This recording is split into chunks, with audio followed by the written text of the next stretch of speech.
नमस्कार मित्रांनो. कालच्या इच्छापत्र का व कसे या सत्राला दिलेल्या भरभरून प्रतिसादाबद्दल आपण सर्वांचे धन्यवाद. आपले आज दुसऱ्या सत्रामध्ये आपले स्वागत असो. काल सत्र चालू असताना कॉमेंट्स बॉक्समध्ये भरपूर काही प्रश्न आलेले आहेत.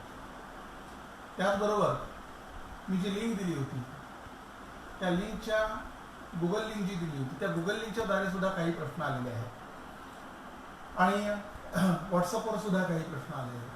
तर आज आपण सुरुवात करताना अशी करूया की जे प्रश्न आजच्या सत्रामध्ये येणार आहेत, जे प्रश्न आजच्या सत्रामध्ये येणार आहेत, तर ते प्रश्न आहेत ना, त्याबद्दल आधी मी थोडं जरा इथे आपण आधी चर्चा करूया आणि मग त्यानंतर जे प्रश्न अजून आलेले आहेत त्या प्रश्नांबद्दल सविस्तर चर्चा करूया. तर अरविंद देशमुख यांनी विचारलंय की probate of will mandatory throughout Maharashtra. Some say it is mandatory only in Mumbai. Then दूसरा प्रश्न असा आहे की can we put some conditions in our will. तीसरा प्रश्न असा आहे की in case of nomination is made in favor of X for equity shares and in will it is mentioned in favor of Y, who will own the such equity shares. हे सगळे प्रश्न आपल्या सत्रामध्ये येणार आहेत. नंतर मंजिरी सोमण आणि संजय देसाई यांनी विचारले की इच्छापत्र बदलता येतं का, याबद्दलही आज आपण बोलणार आहोत. चौथा प्रश्न विचारला आहे विनय लेले यांनी. साऊंड हेल्थ हे सर्टिफिकेट डॉक्टर यांच्याकडून इच्छापत्र सही करताना सही करायच्या अगोदर घ्यावे लागते का? जॉईंट इच्छापत्रात पतीने असे नमूद केले आहे की माझ्या पश्चात माझी संपत्ती माझ्या पत्नीला मिळावी इथपर्यंत ठीक आहे, पण तिच्या मृत्यूपश्चात ती संपत्ती कोणाला मिळावी हे नवरा कसे सांगू शकतो? कारण एकदा त्याने संपत्ती पत्नीला दिली की त्याचा त्या संपत्तीवरचा हक्क संपला. हेही आपल्या याच्यामध्ये सत्रात आपण आज घेत आहोत. डॉक्टर संदीप गर्ग यांनी विचारलं आहे की इच्छापत्र पती पत्नी व्यतिरिक्त कोणाच्या ताब्यात ठेवावे. विनोद करंदीकरांनी विचारलं आहे की property received by of will by wife with further clause to transfer it on the son after his death can wife sell the property. ह्याबद्दलही आपण बोलू. मेघना प्रधान दिघे यांनी विचारले nomination in investment and will are different. Who will be owner of such investment and nomination is different from will. हे प्रश्न जे आहेत हे आजच्या आपल्या सत्रामध्ये ह्या प्रश्नांबद्दल आपण चर्चा करणारच आहोत. त्यामुळे याची आता मी वेगळी अशी उत्तरं देत नाही. सत्रामध्ये जेव्हा तो विषय येईल त्या अनुषंगाने त्याची उत्तरं मिळत जातील. काही प्रश्न या व्यतिरिक्त सुद्धा आलेले आहेत, तर त्याची मात्र आपण उत्तरं बघूया. मी शक्यतो माझ्या पद्धतीने उत्तरं देण्याचा प्रयत्न करतो. विनोद करंदीकरांनी प्रश्न विचारला आहे की if investment is made in mutual funds to be equally transferred among the son and daughter, advisable to mention script-wise details in will. असा त्यांनी प्रश्न केलेला आहे की करणं आवश्यक आहे का? तर शक्यतो आहे. जोपर्यंत माझ्याकडे त्याची डिटेल्स आहेत ना तोपर्यंत ती डिटेल्स आपण त्याच्यामध्ये मेन्शन करावी to avoid the confusion. Details आपण मेन्शन करण्याचा उद्देश असा असतो की कन्फ्युजन त्याच्यामध्ये विलमध्ये कुठल्याही प्रकारचा नसावा. पुढचा प्रश्न असा आहे की is it sufficient to mention all FDs in A and B bank shall get transfer to my son or complete details needs to be given. त्याच्यामधला प्रश्न असा मगाशी म्हटलं त्याप्रमाणे it is advisable to give all details of present FDs. माझ्याकडे सध्या एवढ्या FDs आहेत आणि मग नंतर ज्या अनुषंगाने येतील त्या ह्या बँकेतल्या आणि ह्या बँकेतल्या. कधी असंही होऊ शकतं की मी ही बँक सोडून दुसऱ्या बँकेतही माझी एफडीज असू शकतात. तर तसंही एवढीच इम्पॅक्ट्स असं आपण पुढे त्याच्यामध्ये फ्युचर ॲसेट्स करता आपण म्हणू शकतो. पुढचं qualification of medical practitioner having certificate of त्याचं मेडिकल सर्टिफिकेट घेण्याचं त्याचं क्वालिफिकेशन काय असावं असं विचारलं आहे. तर असं स्पेसिफिक असं कुठलंही क्वालिफिकेशन बेसिकली मेडिकल सर्टिफिकेट घ्यावं ही स्टॅट्युटरी रिक्वायरमेंट नाही आहे. त्याच्यामध्ये भाग असा येतो की मी त्या मेंटल स्थितीमध्ये होतो हे पुष्टी देणारं सर्टिफिकेट माझ्याकडे असावं. म्हणजे हे माझ्या बचावाकरता घेतलेलं सर्टिफिकेट आहे. त्यामुळे ह्याचा हे पण पुढे कोर्टामध्ये चॅलेंज होऊ शकतं हा भाग लिहिता. परंतु शक्य तितकं मी माझ्या दृष्टिकोनातून विल कुठल्याही प्रकारचं चॅलेंज होणार नाही किंवा प्रोबॅबल त्याच्यामधले जे काही डिफॉल्ट्स आहेत ते काढण्याचा प्रयत्न करण्याकरता मी डॉक्टरचं सर्टिफिकेट घेतो. याच्याकरता कुठलंही असं स्पेसिफिक क्वालिफिकेशन नाही आहे, पण शक्यतो आपले फॅमिली डॉक्टर आहेत त्या फॅमिली डॉक्टरचं सर्टिफिकेट घेतलेलं जास्ती चांगलं. Future possible investments possible to include will or each time we will have to be amended. Future additional investment in existing amendments. जर का फ्युचर पॉसिबल इन्व्हेस्टमेंट जर का आपल्याकडे असतील त्या जर का मला माहिती असतील, उदाहरणार्थ एफडी ही माझी एफडी रिन्यू होत जाणार आहे, मला माहिती ही पुढे रिन्यू होत जाईल, तर तसं म्हणायला हरकत नाही. पण जर का तसं जर का नसेल तर फक्त तुम्ही म्हणू शकता माझ्या फ्युचर ॲसेट ज्या ह्या म्युच्युअल फंडातले फ्युचर ॲसेट्स असतील, माझ्या इमूवेबल प्रॉपर्टीमधले फ्युचर ॲसेट्स असतील, याचं वर्गीकरण याचं विभागणी अशा पद्धतीने व्हावे असंही आपण म्हणू शकतो. प्रकाश हेरूर यांनी असा प्रश्न विचारला की स्वतःची नसलेली मालमत्ता एखाद्याने चुकीने इच्छापत्रात नमूद केली असेल तर किंवा मालमत्तेची कागदपत्रे ऐनवेळी उपलब्ध नसतील तर. यातला भाग असा आहे की माझी मालमत्ता नाहीच आहे, ती जर का मी इच्छापत्रामध्ये जर का नमूद केली तर ती कुठेही ग्राह्य धरल्या जाणार नाही. अगदी स्पष्ट शब्दात सांगायचं झालं तर उद्या मी असं म्हटलं की हा ताजमहाल आहे, हा ताजमहाल मी वारसा हक्काने मी तुम्हाला माझ्या मुलाला देत आहे, त्यात काय अर्थच नाही आहे. जी वस्तू माझी नाहीच आहे ती वस्तू मी कुठेही देऊ शकत नाही आहे, हे त्रिकालाबाधित सत्य आहे. आणि दुसरी गोष्ट अशी आहे, ऐनवेळी कागदपत्र उपलब्ध नसतील तर. आता ही जबाबदारी म्हणून जर का विचार केला तर ही त्या ज्याला तर बेनिफिशियरी आहे त्याची जबाबदारी आहे की त्या प्रॉपर्टीची ऐनवेळची कागदपत्र जी काही ती त्यांनी उपलब्ध करून आणली पाहिजेत, ही त्याची जबाबदारी आहे. नंतर एखादा अशिक्षित आहे, प्रकाश हेरूरांचा पुढचा प्रश्न सुद्धा असा आहे की एखादा अशिक्षित आहे किंवा आजारपणामुळे लिहू शकत नसेल तर तो इच्छापत्र तयार करू शकतो का. तर त्यातला प्रश्न असा आहे की हो, आजारी माणूस सुद्धा इच्छापत्र तयार करू शकतो. त्याचबरोबर एखाद्या माणसाला लिहिता येत नसेल तर तो सुद्धा इच्छापत्र तयार करू शकतो.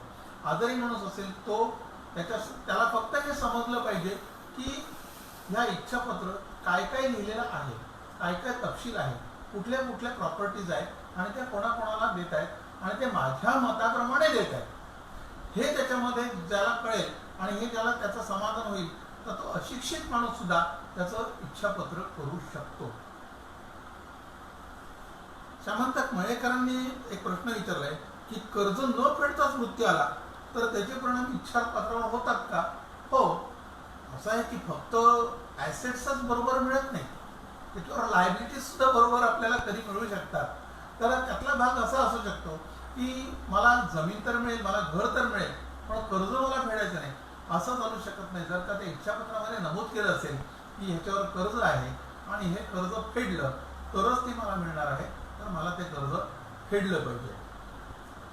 नंतर सुजाता गुर्जर यांनी एक प्रश्न विचारला आहे की एका व्यक्तीने विल करतेवेळी त्यावेळी असलेल्या 3 मुलांची नावे त्यांच्या संपत्तीमध्ये नमूद केली, पुढे त्यांना अजून 4 मुलं झाली, त्यांच्या पश्चात ती 4 मुलं या संपत्तीमध्ये वारसा हक्क म्हणून हिस्सा मागू शकतात का. अशा वेळी विल ग्राह्य धरले जाते की सक्सेशन सर्टिफिकेट. आता ही स्पेसिफिक केस आहे, या केसमध्ये फक्त हा एकच बाब विचारात घेऊन चालणार नाही आहे, त्याला अनेक कंगोरे त्याच्यामध्ये येऊ शकतात. तर याच्याबाबत असा एक माझा सल्ला राहील की ही कोर्टामध्ये गेल्यानंतर कोर्ट त्याच्यावरती काय विचार करतं, कुठले त्याच्यावरती दोन्ही बाजू आपल्या बाजू कुठल्या पद्धतीने मांडतात, कशा पद्धतीनं कोर्ट त्याच्यावरती विचार करतं, किती ग्राह्य धरलं जातं, अशा ह्या केसमध्ये असा विचार करता येऊ शकेल. अरुण नाटेकर यांनी असा प्रश्न विचारलाय की in case of joint holding whether property goes directly to the survivor or succession certificate is required. याचं उत्तर असं आहे की नेचर ऑफ प्रॉपर्टी काय आहे ह्याच्यावरती अवलंबून आहे. आता बँकेतली एफडी असेल, पण नुसती बँकेतली एफडी असून उपयोगाचं नाही आहे, त्याला तुम्ही ऑपरेटिंग इन्स्ट्रक्शन्स काय दिले आहे आता त्याची ऑपरेटिंग इन्स्ट्रक्शन अशी असेल की joint or सर्वायव्हर, either or survivor ही जर का तुम्ही इन्स्ट्रक्शन दिली असेल, तर जर का दोघांच्या नावे असतील तर एकाचा मृत्यू झाला तर दुसऱ्याचं मृत्यूचं सर्टिफिकेट, दुसऱ्याने पहिल्याच्या मृत्यूचं सर्टिफिकेट दिलं तर ती रक्कम त्या दुसऱ्या धारकाला मिळू शकते, फक्त हे after death. Either or survivor ही इन्स्ट्रक्शन ऑपरेटिव्ह होते after death of one person. ही ऑन मॅच्युरिटी ही होते, आधी होत नाही. आधी जर का ती एखादा माणूस गेला आणि आधी जर का मी एफडी घेऊन गेलो तर ते सांगतील, दुसरा जो कोणी बँकेतले अधिकारी सांगतील जो दुसरा कोण आहे त्याचे वारसदार आहेत ना, ते ह्याच्यामध्ये आम्हाला त्यांना पैसे द्यावे लागतील. म्हणजे again it is depending upon the type of property, what are the operating instructions आणि इतर अनुषंगिक गोष्टी आहेत. त्यामुळे ह्या बाबतीत असा स्पेसिफिकली आणि असं काही उत्तर देता येणं कठीण आहे. संजय कौलतेंनी असं विचारलंय की what happens of the beneficiary refuse to accept the property or benefit offered to him willingly or if has any dislike or dispute against the benefit offered. तो होऊ शकतं असं. मला असं वाटू शकतं की बाबा मला दिलेला जो शेअर आहे हा कमी आहे असं वाटू शकतं मला, आणि मला तो नको आहे किंवा मला अजून तर का त्याच्यामधला हवा आहे. हे जर का सगळे डिस्प्यूट असतील तर याच्याकरता मी ॲग्रीड पार्टी म्हणून मी कोर्टामध्ये जाऊ शकतो आणि त्या डिस्प्यूटवरती कोर्टामध्ये सुनावणी होऊन त्याबद्दल जो काही इतर पुरावे दिले जातील, इतर ज्या काही बाबी ग्राह्य धरल्या जातील त्या बाबी ग्राह्य धरून मग त्याच्यावर निर्णय देते. असं स्पेसिफिकली याच्यावरती कुठले ठोस असं उत्तर याच्यावरती आता देता येणं कठीण आहे. तसंच एक्झिक्युटर अपॉइंट करता येऊ शकतो का, तर who can be the trustee who can execute the will after my death? I can appoint in my will. If no executor is appointed, any legal heir can make an application with appropriate court for appointment of executor.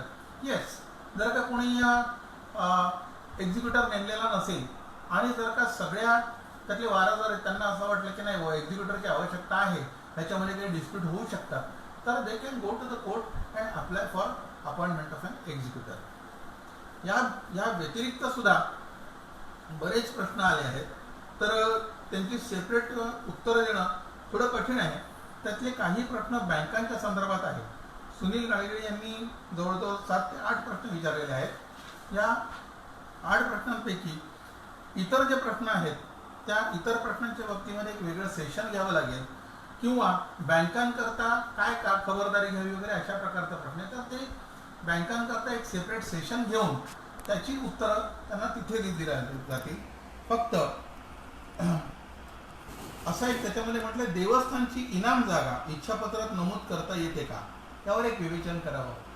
आता देवस्थानची इनाम जागा again ही ट्रस्टची आहे, ती माझ्या मालकीची नाही आहे आणि त्या ट्रस्टमध्ये पुन्हा माझा शेअर असा सेपरेट काही नसतो. मी एक विश्वस्त म्हणून काम करत असतो.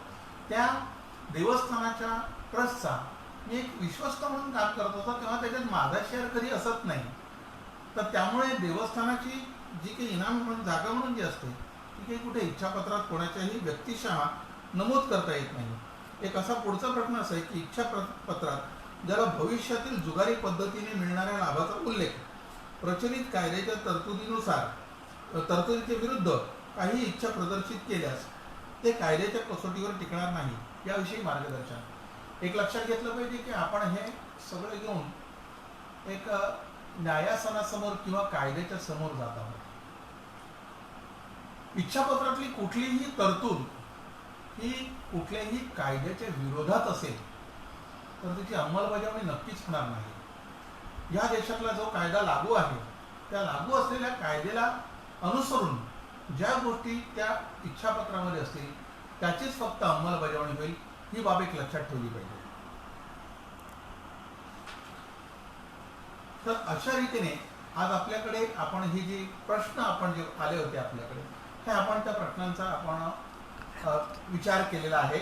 आणि आता यानंतर तर आपण पुढच्या सत्राला म्हणून आपण सुरुवात करूया. तर सगळ्यात महत्त्वाची गोष्ट म्हणजे एक असाही प्रश्न आलेला आहे की इच्छापत्र आणि मृत्यूपत्र त्यात काय फरक आहे.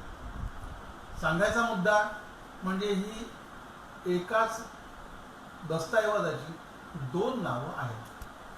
इच्छापत्र आणि मृत्यूपत्र ही सारखीच आहेत, त्यात काहीही फरक नाही. एक मृत्यूपत्र म्हटलं की कसं एक वेगळा, एक त्याला निराशेची भावना चिकटलेली असते, म्हणून त्याला इच्छापत्र हे नाव देण्यात आलेलं असावं असा माझा समज आहे.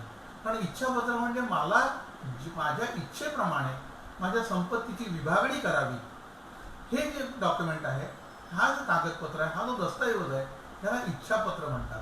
पण खरं इच्छापत्र हे एखाद्या माणसाच्या मृत्यूनंतरच अंमलबजावणी त्याची केली जाते. म्हणजे मृत्यूपत्र आणि इच्छापत्र हे दोन्ही सारखी येत आहेत, त्यामध्ये कुठल्याही प्रकारचा बदल नाहीये, फरक नाहीये. हा, आता सगळ्यात पुढचा एक अजून एक महत्वाचा मुद्दा येतो की आतापर्यंत आपण जे बघितलं की विलची आवश्यकता काय, इच्छापत्राची आवश्यकता काय, त्याच्यामध्ये कुठल्या प्रॉपर्टीज येऊ शकतात, काय येऊ शकतात.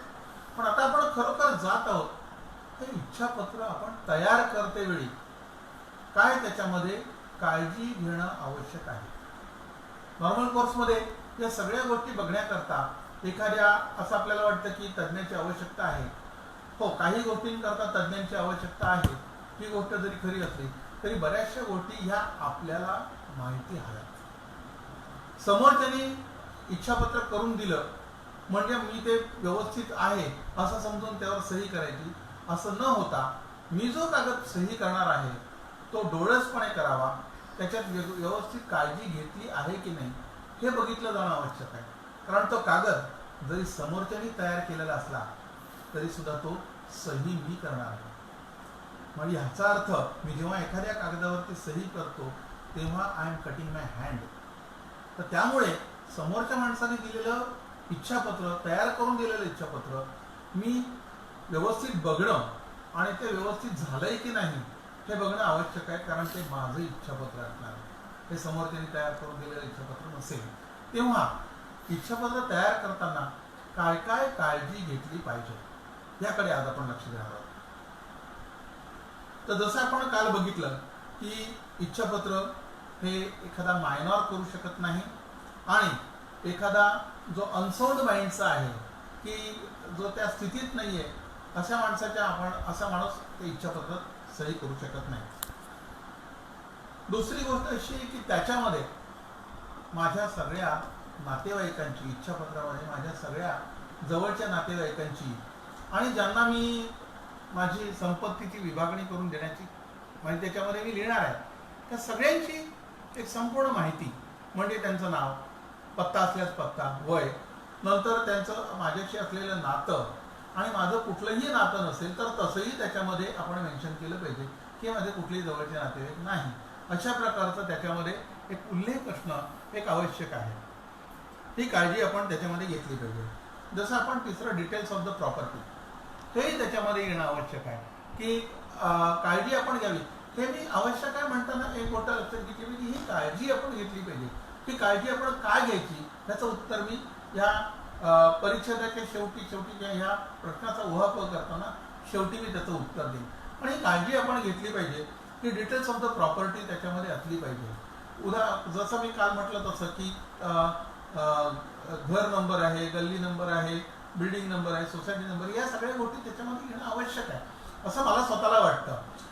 तसंच एवढीच्या बाबतीमध्ये एवढीची जर का जी माझ्याकडे डिटेल्स आहेत जे नाही आहेत that's a different thing, future assets माझ्याकडे नाही आहेत, पण जी माझ्याकडे आहेत तर त्यांची एक यादी तरी जोडलेली असावी. म्हणजे त्या स्पेसिफिक ॲसेट त्या कोणाला किती हिस्सा द्यायचा, किती रकमेचे आहेत, त्यातला हिस्सा कोणाला किती द्यायचा, हे सगळं आपण त्याच्यामध्ये व्यवस्थित मांडू शकतो. आणि त्याच्यामध्ये सर्वसाधारणतः सगळ्या गोष्टींचा समावेश असल्याकारणाने त्याच्यामध्ये ॲम्बिग्युटी म्हणजे संदिग्धता असण्याची शक्यता ही कमी राहते. म्हणून त्याच्यामध्ये सगळ्या गोष्टी येणं आवश्यक आहे.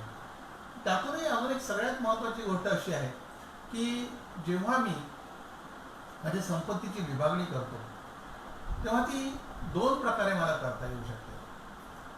ती दोन प्रकारे कशी असेल तर bye adopting principles of equality आणि दुसरं आहे प्रिन्सिपल्स ऑफ इक्विटी. आता ही इक्वॅलिटी आणि इक्विटी त्यात काय फरक आहे? आता इक्वॅलिटी जर का मी म्हटलं तर माझ्याकडे एक 4 FDs आहेत, माझी 4 मुलं आहेत. एक 50-50 लाखाच्या 4 FDs आहेत माझ्याकडे. मी प्रत्येक मुलाच्या नावे 50-50 लाख दिले, 4 FDs माझ्या संपल्या आणि माझी जी काही प्रॉपर्टी होती ती मी समप्रमाणामध्ये विभागणी केली. तर this is the principles of equality. परंतु principles of equity is all together different from principles of equality.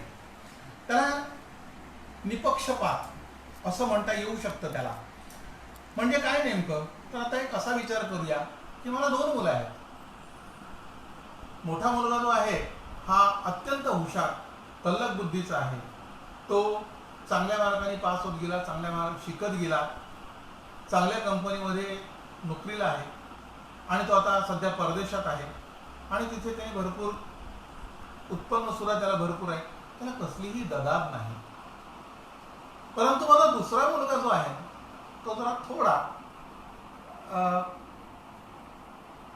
म्हणजे थोडं काही आपण त्याला म्हणूया की he not a well to do, जेमतेम त्याच्या हातातोंडाशी गाठ पडेल एवढंच तो कमवतो आहे आणि त्याचा संसार सुद्धा मोठा आहे आणि मी त्याला काही देऊ शकलेलं नाही आहे, फारसं असं काही त्याने मदत करू शकलो नाही. पण जर का असा मी विचार केला की माझ्या संपत्तीमधला एकंदर 100% संपत्तीपैकी 80% वाटा मी त्याला द्यावा आणि 20% वाटा जो आहे हा मी मोठ्या मुलाला द्यावा, तर this is the principle of equity असं त्याला म्हणता येऊ शकतं. आता ह्यातला भाग असा आहे की हे मी करत असताना असं मी करू शकतो, कारण शेवटी काय, हे माझं इच्छापत्र आहे. माझी इच्छा जशी आहे त्या पद्धतीने मी त्याची वाटणी करू शकतो, विभागणी मी त्याची त्या पद्धतीने करू शकतो, म्हणून हे शक्य आहे. परंतु हे करत असताना सुद्धा मला एखाद्याला मी जास्त शेअर का देतो आहे हे नेमकं लिहावं लागतं आणि त्याची कारणं मला त्याच्यामध्ये म्हणावी लागतात. तसंच मी एखाद्याला शेअर कमी देतो आहे किंवा एखाद्याला मी देतही नाही शेअर, असंही होऊ शकतं. माझा एखादा मुलगा माझ्याकडे बघत नाही, त्याचा आणि माझा 36चा आकडा आहे, तो मला अजिबात काही विचारत नाही, काही नाही. सहज माझ्या मनामध्ये प्रश्न येतो, मी त्याला का द्यावं. तर तेव्हा मी तेही जर का कारण माझ्या इच्छापत्रामध्ये नमूद करणं आवश्यक आहे की मी याला का देतो आहे आणि याला का देत नाही. मी माझ्याकडे तर एक अशी केस बघण्यात आली होती की त्या गृहस्थाचे भरपूर मोठ्या रकमेचे अनेक कंपन्यांचे शेअर्स त्यांच्याकडे होते की ज्याची किंमत ही आजची किंमत ही त्यालाही तेवढी जाणीव नव्हती त्या किमतीची. परंतु जेव्हा वृत्तपत्र करायची वेळ आली तेव्हा सगळ्यांच्या किमती बघितल्या तर त्यालाच आश्चर्य वाटलं, अरे बापरे, हे एवढं आहे, मी कधी कोणी एकेकाळी घेऊन ठेवलेले शेअर त्याची आज किंमत एवढी आहे, ठीक आहे आपण त्याची विभागणी करूया. म्हणून जेव्हा बिलपत्रामध्ये घेतलं तेव्हा त्यांनी सांगितलं की माझ्या एकाही नातेवाईकाला मला पैसे द्यायचे नाही, त्यांना बोलबाळ काही नाही, एकाही नातेवाईकाला पैसे द्यायचे नाही. हो का, विचारलं असं किंवा तुम्हाला जर का एवढे नातेवाईक आहे तुम्हाला एखादा कोणाला द्यायचे नाही. त्यांनी सांगितलं लहानपणापासून मला आणि माझ्या आईला अक्षरशः त्यांनी असं दूर झिडकारलं, त्यांनी मला कुठल्याही प्रकारची मदत केली नाही. वेळच मी ह्या माणसाला देऊ इच्छितोय, हा माणूस माझ्या कुठल्याही नात्यातला नाही, परंतु हा माणूस माझी काळजी घेतो आहे, मला सगळं मला देतो आहे आणि याने पहिल्यापासून माझी काळजी घेतली आहे, मग अशा माणसाला मी का देऊ नये. पण हे सगळं त्या इच्छापत्रामध्ये नमूद करावं लागलं की ह्या गोष्टी असल्या कारणानं आम्ही त्यांना देतो आणि ह्यांना देत नाही आहोत. कारण का, तर हे सांगण्याकरता असं हे का करतो, हे सांगण्याकरता तो माणूस तेव्हा त्याची अंमलबजावणी होईल तेव्हा तो माणूस तिथे उरलेला नसेल, म्हणून आपल्याला हे त्याच्यामध्ये नमूद करणं आवश्यक आहे. आता मागाचा जो मुद्दा होता की transfer of property to wife for life and also permanently. माझ्या पत्नीला मी 2 प्रकारे माझ्या इच्छापत्रामध्ये मी माझ्या संपत्तीची विभागणी करू शकतो.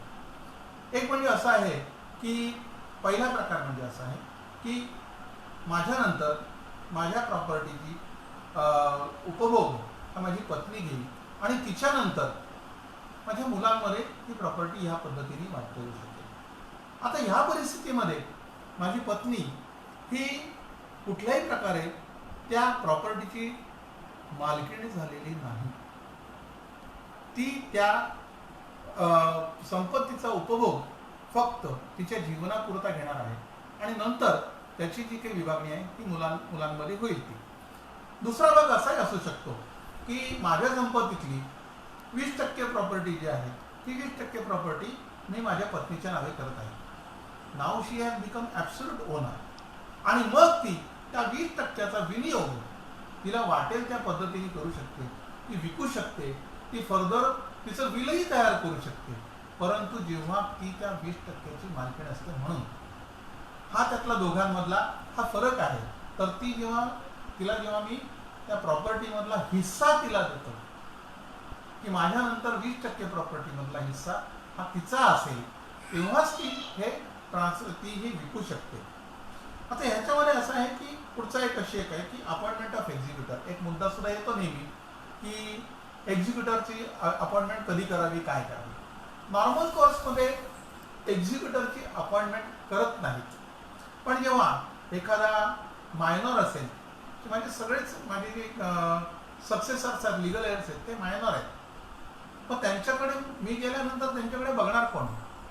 तर त्याकरता ते मेजर होईपर्यंत किंवा त्यांची एक्झिक्युशन माझ्या ज्या बिलची इच्छापत्राचं एक्झिक्युशन जी अंमलबजावणी करायची आहे ती करण्याकरता मी कुठल्या तरी एक्झिक्युटरची एक नेमणूक करत असतो जो माझा पूर्ण विश्वासातला असेल की जो माझ्यानंतर ह्या मुलांची देखभाल करेल आणि किंवा माझ्या संपत्तीचं योग्य ते त्याची एक राखण करेल आणि माझ्या मुलांची किंवा माझी जी मायनॉर मुलं आहेत ती किंवा मेंटली हँडिकॅप, मेंटली रिटार्डेड किंवा इतर विकलांग मुलं असतील तर अशांची तो नेहमी सांभाळ करेल, पालनपोषण करेल.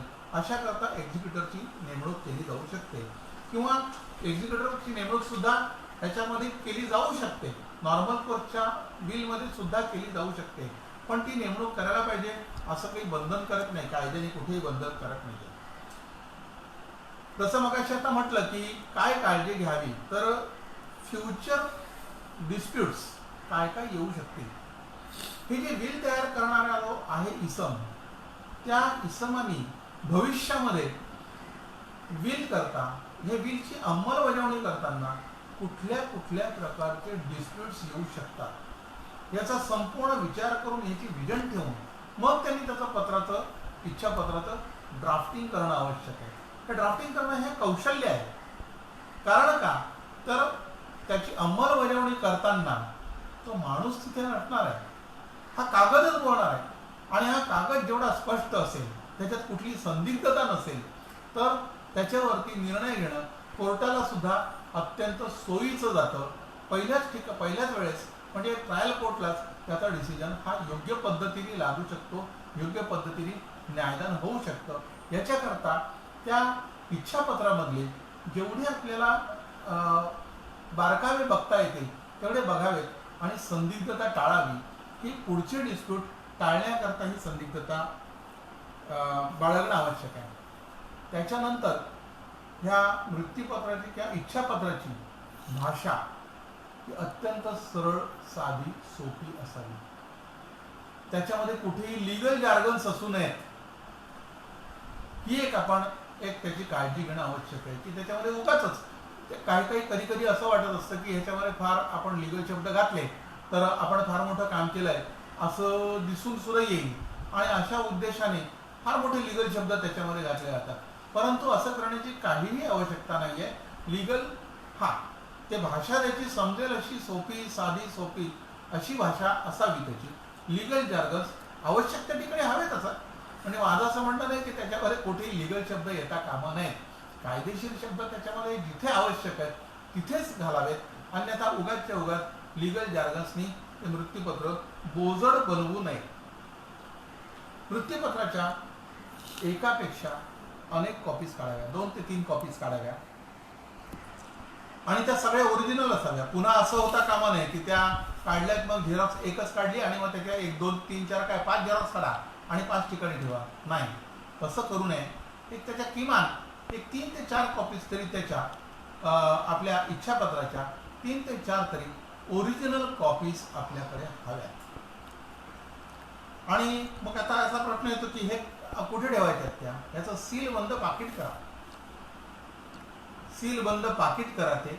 आणि ते सील बंद पाकिट कुठे ठेवू आता, हा पुन्हा मुद्दा येतोय. पाकिट घेतलं तर ठेवायचं कुठे. असं आहे की आपल्या नातेवाईकांना सुद्धा सांगायला हरकत नाहीये मी माझा विल तयार केलेला आहे, मी हे बँकेच्या लॉकरमध्ये ठेवलेलं आहे. कधी कधी अगदीच जर का वाटलं तर आपले जे वकील असतात, फॅमिली वकील असतात, फॅमिली डॉक्टर असतात, त्यांच्याकडे सुद्धा द्यायला हरकत नाहीये, लॉकरमध्ये ठेवायला हरकत नाहीये. आणि अशा पद्धतीने 2-3 ठिकाणी की जिथे ते सापडतील अशा ठिकाणी ते ठेवणं आवश्यक आहे. कारण हे जर का विल कुठे ठेवलंय हे सांगण्याकरता तेव्हा पुन्हा मी नसणार आहे, तर माझ्या अपरोक्ष हे विल सापडलं पाहिजे अशा ठिकाणी ते असलं पाहिजे. उदाहरणार्थ बँकेचा लॉकर आहे, माझ्या घरच्या लॉकरपेक्षा सुद्धा त्याचं कधी त्याला रादर त्याशी खेळलं जाऊ शकतं असं आपण म्हणूया. पण त्याकरता बँकेच्या लॉकरमध्ये सुरक्षित एखाद्या आपल्या वकिलांकडे, आपल्या एखाद्या मित्राकडे किंवा डॉक्टरांकडे अशा ठिकाणी वेगवेगळ्या ठिकाणी एक तीन आपण इच्छापत्र बनवून ती ठेवायला सुद्धा हरकत नाही आहे. कधी असं होतं की एका सगळ्या प्रॉपर्टीचं एकच विल करण्यापेक्षा आज ही प्रॉपर्टी घेतली मी, उद्या दुसरी प्रॉपर्टी घेतली, मग त्याचं काय करायचं. मी त्याचं दुसरं विल तयार करू शकतो, मी त्याचं दुसरं इच्छापत्र तयार करू शकतो. एका प्रॉपर्टीचं नाही, वेगवेगळे अनेक माझी इच्छापत्र मी तयार करू शकतो. नंतर त्या इच्छापत्रामध्ये अजून एक म्हणणं आवश्यक आहे की मी इच्छापत्र बदलू शकतो का, असा एक मुद्दा आला होता. इच्छापत्र मी अनेक वेळा बदलू शकतो, एकदाच नाही. मला असं वाटलं की आज माझ्या मुलाला पैसे द्यावेत, मुलाला माझी प्रॉपर्टी द्यावी, पण नंतर असं लक्षात आलं की त्याचा स्वभाव बदलला आहे किंवा अशी परिस्थिती निर्माण झाली की ची परिस्थिती खालावली आहे. बोला मला पैसे द्यावेसे वाटले, बोला माझी संपत्ती द्यावीशी वाटली, कदाचित असं वाटलं की नाही तिसऱ्या कोणाला तरी द्यावी. तर माझ्या इच्छेनुसार माझी इच्छा जर का बदलली तर माझं इच्छापत्र सुद्धा बदलू शकतं. आणि ते आयुष्यामध्ये कितीही वेळा बदलू शकतं. त्याला असं काही लिमिट नाही की ते इच्छापत्र एकदाच केलं पाहिजे, दोनदाच केलं पाहिजे, तीनदा केलं पाहिजे, असं काही नाही. इच्छापत्र माझ्या इच्छेनुसार ते बदलू शकतं. मी मृत्यूपूर्वी मी कितीही वेळा ते बदलू शकतो. परंतु त्यामध्ये एक काळजी घेतली पाहिजे की मी त्या जे बदललेलं मृत्यूपत्र असेल, बदललेलं इच्छापत्र असेल, त्याच्यामध्ये मी एक म्हणणं आवश्यक आहे, ह्यापूर्वी केलेली सगळी इच्छापत्र मी कॅन्सल करत आहे. हे माझं शेवटचं इच्छापत्र आहे. हे मात्र त्याच्यामध्ये येणं ही अत्यावश्यक बाब आहे. हे एक आपण लक्षात घेतलं पाहिजे.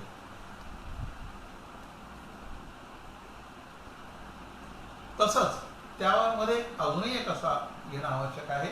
म्हणजे हे मी सगळं म्हणतो की आवश्यक बाबी काय आहेत, तर काळजी काय घ्यावी, तर भविष्यामधल्या त्या गोष्टी टाळण्याकरता. त्याच्यात एक अजून असंही आलेलं नेहमी चांगलं की हे इच्छापत्र मी वाचलं आहे, मी समजून घेतलं आहे आणि ह्याच्यामधल्या तरतुदी, ह्याच्यामधल्या माझ्या संपत्तीची विभागणी ही माझ्या इच्छेप्रमाणे आणि त्यानुसार झालेली आहे, मी सांगितली त्यानुसार झाली आहे, अशा प्रकारचा एखादा त्याच्यामध्ये उल्लेख असावा. आणि एक सगळ्यात एक शेवटचं परंतु we can say last but not least, ह्याच्यामध्ये एक असं आहे की this is effective only after my death. ह्याच्यामध्ये एक असा उल्लेख असणं आवश्यक आहे की हे इच्छापत्र माझ्या मृत्यूनंतर ह्याची अंमलबजावणी होईल, हे एक काळजी घेणं आवश्यक आहे. म्हणूनच त्याला इच्छापत्र म्हणतात. पुढचा असा प्रश्न आहे की नॉमिनेशन केलं असेल तर इच्छापत्राची काय आवश्यकता आहे. तर नॉमिनेशन हा एक वेगळा ऍक्ट आहे. त्या नॉमिनेशन ऍक्ट प्रमाणे हा बँकर्सच्या बाबतीमध्ये जास्त महत्वाचा किंवा तो जास्त ठिकाणी लागू होतो अशा करता. कारण काय असतं की बँकेमध्ये गेल्यावरती आपल्याला विचारतात नॉमिनेशन द्या, माझी इच्छा असेल तर मी नॉमिनेशन देतो, तसं ते तिथे लिहून घेतात, ह्या माणसाचं नॉमिनी म्हणून नाव, बाकी सगळ्या फॉर्मॅलिटीज पूर्ण करतात, हा माणूस नॉमिनी आहे. पण खरोखर नॉमिनी म्हणजे काय हो. नॉमिनी कायद्याच्या दृष्टिकोनातून नॉमिनी हा माझा विश्वस्त म्हणून काम करत असतो, तो माझा कायदेशीर वारस नाही. नॉमिनी माझा कायदेशीर वारस नाही. मला अशी खात्री आहे नॉमिनी नेमताना की हा माणूस माझे खरे वारस शोधून काढेल आणि त्यांना ही माझी सगळी संपत्तीची विभागणी तो योग्य प्रकारे करेल याची मला खात्री असते. त्या माणसाला मी नॉमिनी म्हणून नेमतो. म्हणजे नॉमिनीला पैसे दिले की बँकांच्या दृष्टिकोनातून बँकांची जबाबदारी संपली. If there is a valid nomination and if the payment is made to nominee after identifying his KYC know your customer चे जर का त्यांनी नाव पूर्ण केल्या आणि नॉमिनीला जर का त्यांनी पेमेंट बँकेची जबाबदारी संपते. पण याचा अर्थ असा नाही that nominee becomes the owner. So nomination is altogether different from legal heir. या दोघांमध्ये फार मोठा फरक आहे. ती आपण एक गोष्ट लक्षात घेतली पाहिजे. आणि नॉमिनी हा विषय हा एक स्वतंत्र एक सेशनचा विषय होऊ शकतो. एवढा मोठा आहे तो विषय. पण सध्या आपण फक्त एवढं लक्षात ठेवलं पाहिजे की नॉमिनी आणि लिगल हेअर हे दोन्ही वेगळे आहेत. कधी कधी असंही होऊ शकतं की ह्या बँकेमध्ये नॉमिनेशन मला केलेलं आहे आणि बँक कधी मला पैसे द्यायला तयार सुद्धा होते. परंतु तेवढ्यात कधीतरी एखादा लिगल हेअर येतो आणि सांगतो की मी ह्या मृत व्यक्तीचा मी लिगल हेअर आहे, कायदेशीर वारस आहे, तर तुम्ही मला पैसे द्या. मग जेव्हा अशी परिस्थिती निर्माण होते तेव्हा एकच काम बँक करते. बँक त्यांना सांगते तुम्ही कशावर लिगल हेअर आहात आणि तुम्ही जर का लिगल हेअर आहात तर अशा पद्धतीचं सर्टिफिकेट घेऊन या. ते आपण पुढे बघणार आहोत. परंतु नॉमिनी आणि लिगल हेअर ह्यांनी दोघांनी जर का ॲट अ टाइम कुठली गोष्ट बँकेकडे क्लेम केली तर legal hair will get the preference but certainly after getting proper documentation from that person of being his legal heir. So nomination आणि legal heir कायदेशीर वारस याच्या दोघांमध्ये हा फरक आहे. ही गोष्ट आपण लक्षात घेतली पाहिजे. आता पुढे आपण जसं मगाशी बघितलं की मृत्यूपत्र या इच्छापत्र मला बदलता येतात. हो, बदलता येतात. त्याला इंग्लिशमध्ये कोडिसील असं म्हणतात. इच्छापत्र बदलण्याचे दोन प्रकार आहेत. एक म्हणजे एकतर मी आधीचं इच्छापत्र आहे त्याला पुरवणी इच्छापत्र तयार करावं किंवा मी आधीचं इच्छापत्र रद्दबदल करून नवीन इच्छापत्र करावं. हे दोन मार्गाने माझं इच्छापत्र बदलता येतं. त्यापैकी कोडिसील हा सुद्धा एक त्याच्यामध्ये मार्ग आहे. तर कोडिसीलमध्ये इंडियन सक्सेशन ॲक्टच्या सेक्शन 2B प्रमाणे codicil means an instrument made in relation to a will and explaining, altering, altering or adding to its dispositions and shall be deemed to be a part of the will. म्हणजे ते वेगळं इच्छापत्र आहे असं समजलं जात नाही. ते त्याचाच एक पार्ट आहे असं समजलं जातं. म्हणजे कोडिसील किंवा पुरवणी इच्छापत्र हे होऊ शकतं. तिसरी गोष्ट अशी आहे की हे कोडिसील करताना काय काळजी घ्यायची, हे सुधारित इच्छापत्र करताना काय काळजी घ्यायची. जर का ओरिजिनल इच्छापत्र माझं रजिस्टर्ड असेल तर माझं हे सुधारित इच्छापत्र सुद्धा रजिस्टर्ड असणं आवश्यक आहे. तिसरी गोष्ट अशी आहे की हे विटनेस होणं आवश्यक आहे. म्हणजे जी काळजी आपण इच्छापत्र तयार करताना घेतली तीच काळजी मला आत्ता जे पुरवणी इच्छापत्र करायचं आहे, सुधारित इच्छापत्र करायचं आहे, त्याला सुद्धा मला ती काळजी घ्यावी लागते. मला त्यावेळेस सुद्धा 2 विटनेसेस घ्यावे लागतात. हे 2 विटनेसेस म्हणजे पूर्वीचेच असावेत का, तर पूर्वीचेच असावेत, असले तर चांगलेच आहे. पण समजा नसले, जर का ते उपलब्ध नसले तर पुन्हा 2 नवे त्याला साक्षीदार असणं आवश्यक आहे, विटनेसेस असणं आवश्यक आहे. विटनेस शुड बी मेजर, त्याचं वय 18 वर्षापेक्षा जास्ती असावं. ही एक कायद्याची तरतूद म्हणून अशी आहे. तर तेव्हा आपल्याला विटनेसेस सुद्धा त्याला घेणं आवश्यक आहे. आणि ज्या आता प्रिकॉशन्स किंवा जी काळजी आपण इच्छापत्र करताना घेतली आहे तीच सगळी काळजी ही सुधारित इच्छापत्र किंवा कोडिसील किंवा फ्रेश विल करताना सुद्धा आपण ह्या काळजी घेणं आवश्यक आहे. आता हा झाला माझ्या सगळ्या मृत्यूपूर्वीचा प्रवास. आता मला जाणून घ्यायचं आहे की आता माझ्या मृत्यूनंतर काय होणार होतं. मी इच्छापत्र तर केलं आहे, पण माझ्या मृत्यूनंतर ह्याचं काय होणार, ते कशा पद्धतीनं ऑपरेट होऊ शकतं, तर कशा पद्धतीनं त्याची अंमलबजावणी केली जाऊ शकते. एक आहे एक प्रोबेट नावाचा एक विषय आहे की तो इंडियन सक्सेशन ॲक्टमध्ये डिफाईन केलेला आहे. Section 2F of Indian succession act 1925 decrease that a probate is an official proof of will. A probate, as defined in the Indian Succession Act, a copy of will certified under the seal of a court of a competent jurisdiction with a grant of administration of the estate or testator. तर थोडक्यात काय तर ह्याच्यावरती जे काही माझं will आहे हे खरोखर कायदेशीर विल आहे, कायदेशीर इच्छापत्र आहे, कायद्याने मान्यता घेतलेलं इच्छापत्र आहे असं त्याच्यावरती कोर्ट शिक्कामोर्तब करतं. त्याला म्हणतात प्रोबेट. हे प्रोबेट हे कुठे कुठे लागतं. प्रोबेट हे लागतं हे probate mandatory will executed by हिंदूंनी जर का केलं असेल, ख्रिश्चन और Parsi in the cities of कुठल्या कुठल्या सिटीजमध्ये, सगळ्या सिटीजमध्ये लागत नाही. मुंबई, कलकत्ता, चेन्नई आणि दिल्ली या ठिकाणी जर का त्यांनी केलेलं असेल, त्याची प्रॉपर्टी सुद्धा या 4 ठिकाणी असेल, या 4 पैकी कुठल्याही एका ठिकाणी असेल, तर प्रोबेटची आवश्यकता आहे. आणि प्रोबेट हे कोणाला दिलं जातं, त्यातला जो एक्झिक्युटर असतो या एक्झिक्युटरला प्रोबेट हे दिलं जातं. आता त्याची काही कॉस्ट असते, त्याची कॉस्ट ही नॉमिनल असते, कधी कधी ती जास्त घेतात, नंतर रिफंड करतात. There is a procedure for that. तर त्या प्रोसिजरमध्ये आता आपण जाण्यात काही अर्थ नाही आहे, पण त्याची एक प्रोसिजर असते.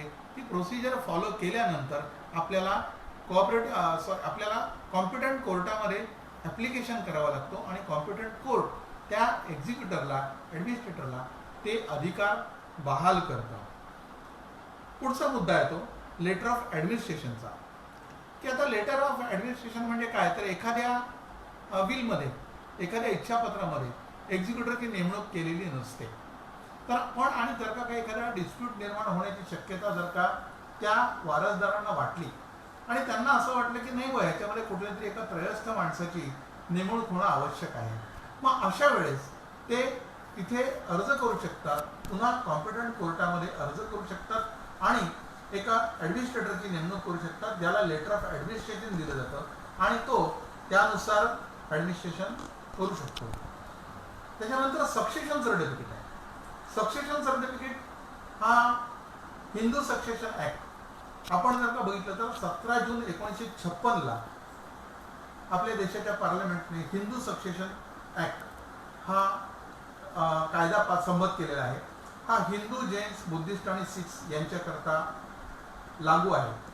जेव्हा एखादा हिंदू माणूस, हिंदू व्यक्ती जेव्हा कुठल्याही प्रकारचं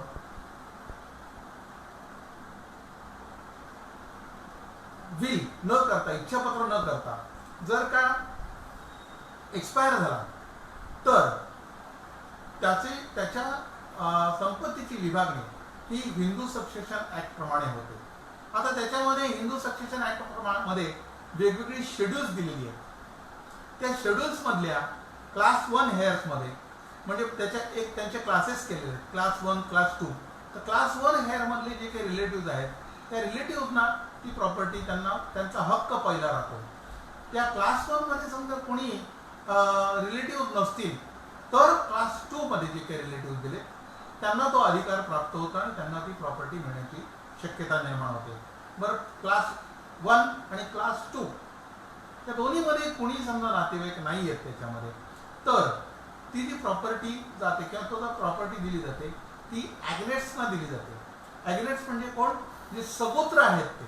आता सगोत्र कोण म्हणजे माझ्या वडिलांच्या डिसेंडंट किंवा माझ्या वडिलांच्या वंशातले जे डिसेंडंट्स आहेत त्यांना ते मिळू शकते. आणि जर का तेही नसतील तर कॉग्नेट्सना मिळते, म्हणजे माझ्या आईकडच्या डिसेंडंट्सना मिळते. आणि हे कोणीही नसेल तर मात्र ती सरकार जमा होते. आणि सक्सेशन सर्टिफिकेट घेण्याकरता या एक फार मोठी प्रोसेस असते. ती त्या कोर्टामध्ये ॲप्लिकेशन करावं लागतं, मग नंतर कोर्ट नोटीस काढतं. बिल चॅलेंज होण्याची कुठली कुठली ग्राउंड्स असू शकतात, हा एक 2-3 मिनिटांमध्ये होण्यासारखा मुद्दा आहे. तर एक असा शेवटी कधी कधी काढला जातो मुद्दा की जेव्हा त्यांनी बिल एक्झिक्यूट केलं, इच्छापत्र त्यांनी तयार केलं, सही केलं, तेव्हा ते त्या स्थितीत नव्हते, मानसिक स्थितीत नव्हते, आणि नंतर त्यांच्यावरती दबाव आणण्यात आला. अशा प्रकारे ते चॅलेंज केलं जाऊ शकतं. नंतर त्यांना काय कळतच नव्हतं, त्यांना एक्सप्लेन केलंच नाही, या मृत्यूपत्रामध्ये इच्छापत्रामध्ये काय लिहिलं आहे याची त्यांना जाणीवच नव्हती, आणि त्यांनी अनावधानाने किंवा त्यांनी अजाणतेपणे हे त्याची जी प्रॉपर्टी आहे ती दिलेली आहे आणि इच्छापत्र केलेलं आहे. नंतर कधी कधी 2-3 इच्छापत्र एकदम येतात ज्याच्यामध्ये सेम कंटेंट्स आहेत, तर ती इच्छापत्र त्यांची येतात. फक्त एक आहे की आणि सगळी ओरिजिनल असतात. त्याच्यामधलं एकच लक्षात घेतलं पाहिजे की जे इच्छापत्र शेवटी केलेलं असतं, म्हणजे शेवटची तारीख असते, ते इच्छापत्र ग्राह्य धरलं जातं. परंतु ते चॅलेंज मात्र केली जाऊ शकतं मध्ये, की कधी कधी असंही होतं की मला 20% शेअर दिलाय, माझ्या या भावाला 80% शेअर दिलाय, तर हे डिस्प्रपोर्शनेट आहे.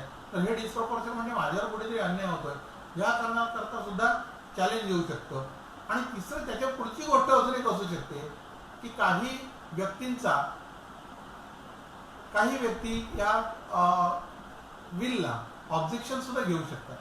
अशी केस पाहण्यात आलेली आहे की त्या केसमध्ये असं झालंय की एका व्यक्तीचं इच्छापत्र एका माणसाने चॅलेंज केलं. ते चॅलेंज केल्यानंतर असं लक्षात आलं की नातेवाईक म्हणजे अरे या व्यक्तीला मी ओळखत पण नाही, काही नाही, आलं कसं आहे. मग त्याचा पत्ता घेतला, त्याचा पत्ता शोधून काढला. तर त्यांनी काय सांगावं माहिती आहे का, की काही नाही हो, माझा तो व्यवसाय आहे आणि आपण सेटल करूया, मी मागे घेतो. नाहीतरी तुमच्या कोर्टामध्ये त्या वकिलांना पैसे देणार, तारखा पडणार, हे होणार, ते होणार, त्याच्यापेक्षा आपण आपल्यामध्ये सेटल करूया. आणि मग ते अत्यंत छोट्या रकमेमध्ये ते सेटल झालं. असंही काही होऊ शकतं, अशी एक केस घडलेली आहे. म्हणून म्हटलं की कुठल्याही प्रकारचं हे होऊ शकतात.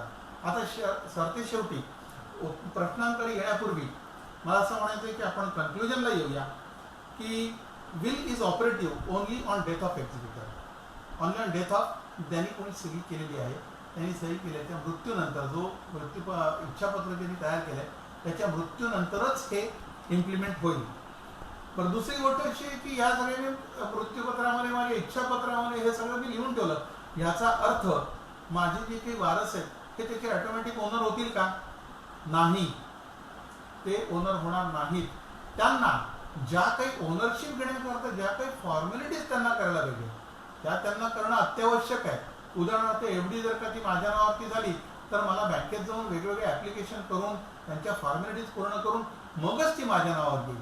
ब्लॉकसाठी असेल तर मला सोसायटीमध्ये वेगवेगळी पत्र देऊन मग ते त्यांच्या कमिटीमध्ये ठराव होऊन हे होणं मला आवश्यक आहे. त्यामुळे फक्त मी विल केलं आणि माझा मुलगा त्याचा, म्हणजे मला जी प्रॉपर्टी मिळाली, आता मी मालक झालो, अशातला भाग होत नाही. त्या फॉर्मॅलिटीज मला पूर्ण कराव्या लागतात. तिसरी गोष्ट अशी आहे की विल करणं हे सगळ्यांच्या in the interest of one and all आहे, तेव्हा सगळ्यांनी ते करावं. दुसरी गोष्ट त्यापेक्षा एक सगळ्यात एक महत्त्वाचा मुद्दा आहे, सहज जाता जाता मनामध्ये येतो की माझ्याकडे कधी कधी असंही म्हटलं जातं की जेव्हा माझ्या मृत्यूच्या समयी माझी जी प्रॉपर्टी आहे, ही प्रॉपर्टी आहे म्हणजे ती माझ्या जीवनामध्ये अनावश्यक बाब आहे किंवा मला आवश्यकतेपेक्षा जास्त रक्कम माझ्याकडे आहे.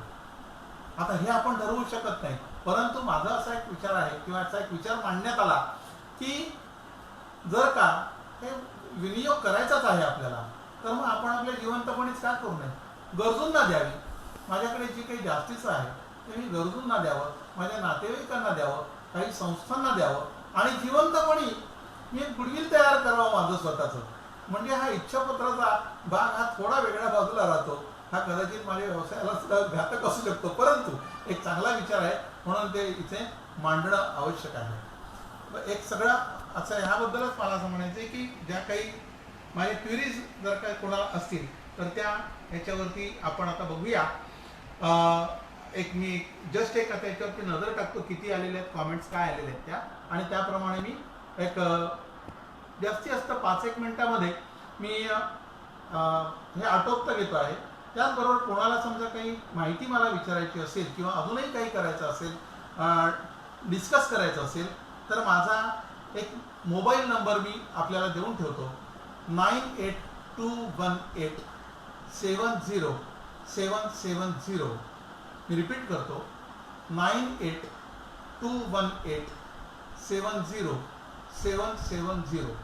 शक्यतो हा जर का अपॉइंटमेंट करता या फोनचा वापर केला तर तो जास्त चांगला राहील.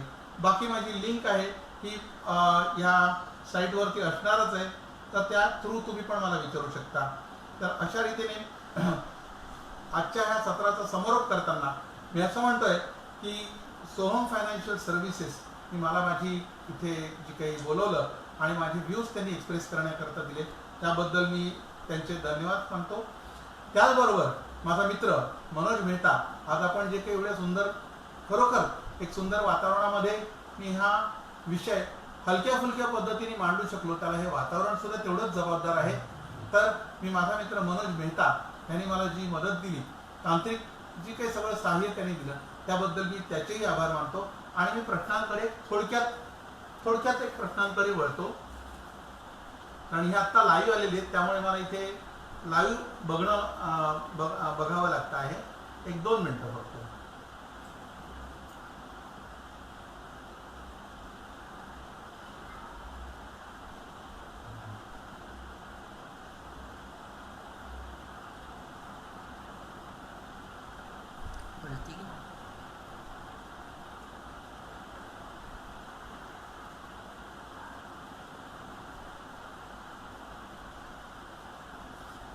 इथे असं विचारलंय की if the registration of will is done, probate is required for execution of will.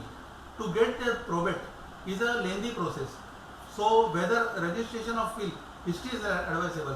Registration हे कायद्याने बंधनकारक नाही, पण प्रोबेट हे कायद्याने या 4 ठिकाणीच प्रॉपर्टीज असतील आणि जर का ते व्यक्ती त्या ठिकाणी राहत असतील तर ते आवश्यक आहे.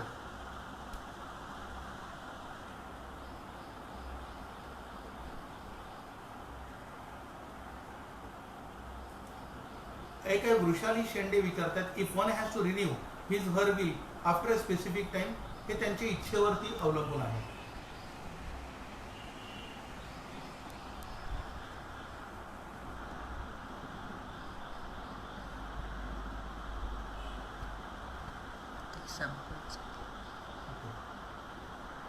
ओके, तर वेळेचं बंधन लक्षात घेता मी आपल्या सर्वांना पुन्हा एकदा मनपूर्वक धन्यवाद देतो की आपण सगळ्यांनी याच्यामध्ये सहभाग घेतला.